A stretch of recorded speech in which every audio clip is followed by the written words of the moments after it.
Cuma adakah wujud konspirasi Illuminati Freemason? Jawapan dia tak wujud sama sekali. Janganlah kamu nak mandi-mandi usul nak buat bid'ah. Atau bid'ah. What? Bro, what are you talking about, man? First things first, guys. I just gotta say, fuck normies. I'm sick of their memes. I'm sick of their shitty normie fucking memes posting on Facebook. Their stupid catch me outside memes. Their pickle brick memes. Man, fuck normies. Sekarang ni untuk kita mendapatkan sumber-sumber yang sebenar, ramai daripada kita macam saya sebut pada awal tadi tak mau dikaitkan organisasi ini dengan Dajjal. Tapi kalau kita tak mau kaitkan organisasi ini, kita katakan sebagai memang tak ada kena-mengena dengan Dajjal. Kena kata lagu tu dah lah.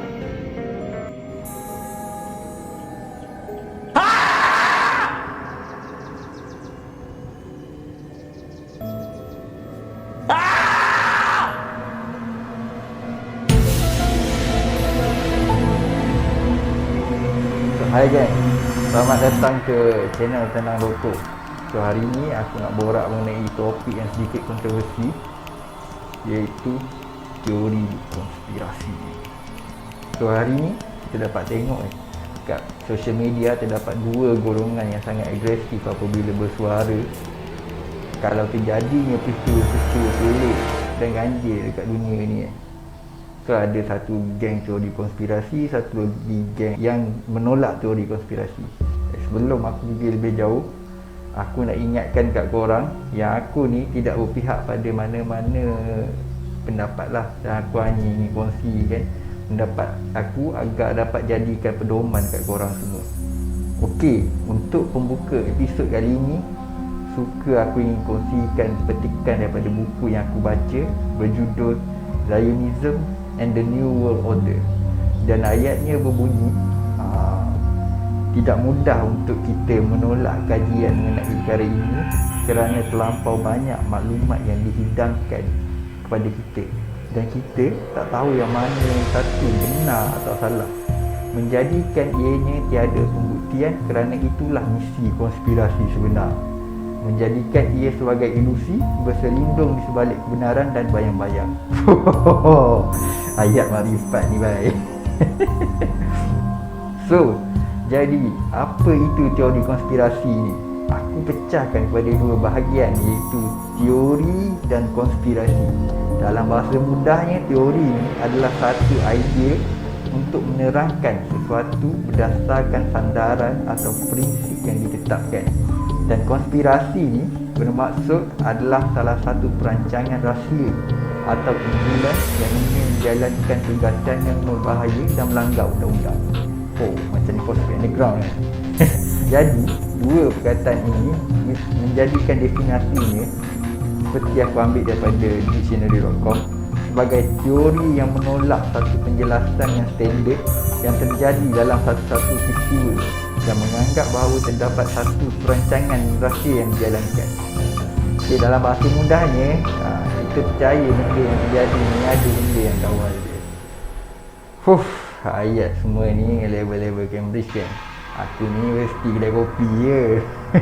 Jadi melalui maksud asal teori konspirasi ni, kita boleh faham yang bahawa kesalahan benda ni jadi adalah terbatas sebabnya kerana tak ada bukti yang betul-betul dapat support. Sebab kata berada dalam video first tadi, cantum-cantum puzzle jadi bukti. So tak boleh jadi macam tu kan. Tapi bagi aku, setiap benda yang jadi ni kita tak dapat tolak bahawa ianya tiada perancangan. Kerana apa yang terjadi pada hari ini tidak semua kita tahu, dan amat mustahil lah kita sebagai manusia lemah ni kita dapat tahu semua benda. Macam negara pasti berdengung ni, contoh ni contoh yang kita tinggal ni, kita sendiri pun tak tahu apa sebenar sejarah negara kita dan apa yang di sebaliknya kan. Jadi secara logik akalnya, kita nak tolak bahawa teori konspirasi ni benar-benar tak wujud adalah bukan satu perkara yang senang. Dan tiada kebetulan dalam setiap kejadian, sama ada ia bergerak atas suku alam ataupun perancangan manusia yang dibenarkan oleh Maha Berkuasa lah, sebab kita orang yang ada agama kan.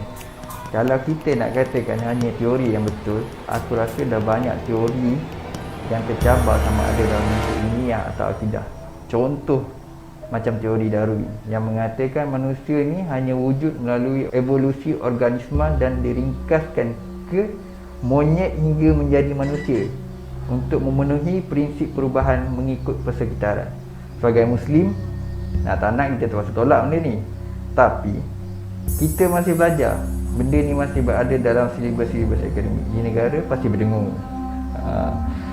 Ia menjadikan bila kita masuk ke kelas, kita belajar, kita letak agama kita kat tepi, dan bila kita keluar daripada kelas, kita jadi Islam balik. Tapi still masyarakat menerima perkara ini. Sedangkan agama kita tak boleh seraat pun, kita gugatkan akidah kita. Huish, jadi ustaz pula macam itulah cara konklusi ni. Untuk video kali ni, better kita ambil jalan tengah lah. Kalau rasa untuk menambahkan ilmu dan pengetahuan, tak ada masalah bagi aku untuk korang study pasal benda ni. Tapi andai kata ia mula menggugat akidah korang, better korang ignore. Sebab tak semua imannya tebal. Aku bukan nak cakap orang yang suka teori konspirasi ni iman dia kuat. Mungkin pada bahagian ni tak ada efek, tapi godaan-godaan lain kita tak tahulah, mungkin fail lah kan.